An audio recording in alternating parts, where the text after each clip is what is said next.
लोकसभा चुनाव 2024 को लेकर अखिलेश यादव के पीडीए की काट करने बहुजन समाज पार्टी ने बड़े प्लान की तैयारी कर ली है।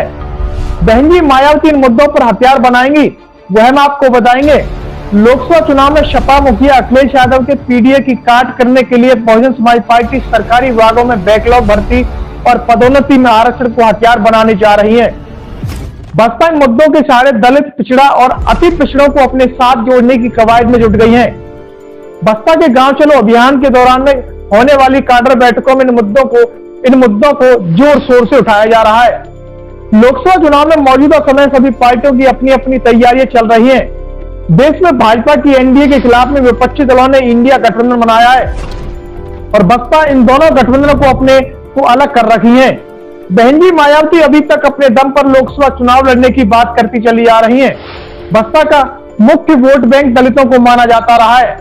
यूपी में पिछले कुछ चुनाव में बसपा का प्रदर्शन अच्छा नहीं रहा, यह भी दावा किया जा रहा है और इसी के चलते बसपा का वोट बैंक भी खिसक रहा है।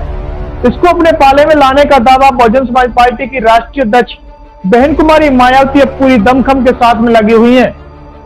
अखिलेश ने लोकसभा चुनाव में भाजपा को हराने के लिए पीडीए यानी कि पिछड़े, दलित और अल्पसंख्यक का नारा दिया है। घोसी विधानसभा उपचुनाव में सपा को मिली जीत के बाद यह दावा और तेज हो गया है कि उपचुनाव में दलितों ने उसका साथ दिया। अखिलेश अब पीडीए को अपने पाले में लाने की कोशिश कर रहे हैं और इसी के चलते बसपा इसी की काट के लिए सरकारी विभागों में खाली आरक्षित पदों को भरने और नौकरियों में आरक्षण के मुद्दे को एक बार फिर से हवा देने लगी है।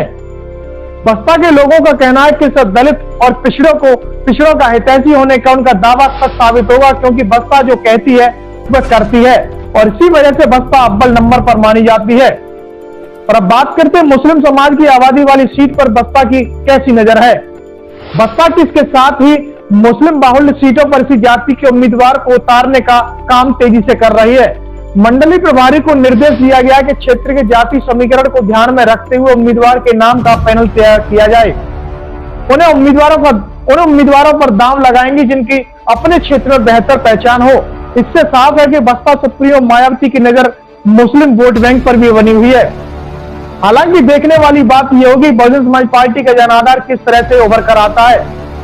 जिस तरह से बहुजन समाज पार्टी के खिसक रहे छिटके वोट के लिए बहुजन समाज पार्टी ने अब की बार यानी 2024 लोकसभा चुनाव के लिए बसपा सुप्रीमो मायावती ने पूरी दम लगा दी है। इस खबर को देखने के बाद क्या है आपकी राय, नीचे दिए गए कमेंट बॉक्स में दीजिए अपनी राय। ऐसी तमाम बड़ी खबरों को देखने के लिए जुड़े रहिए हमारे साथ। खबर अच्छी लगे तो लाइक कीजिए और शेयर कीजिए और हाँ, चैनल को सब्सक्राइब कर घंटे वाली बटन को दबाना ना भूलिए। फिर आते हैं आपके बीच कुछ खास खबरों के साथ। तब तक के लिए नमस्कार, जय भीम।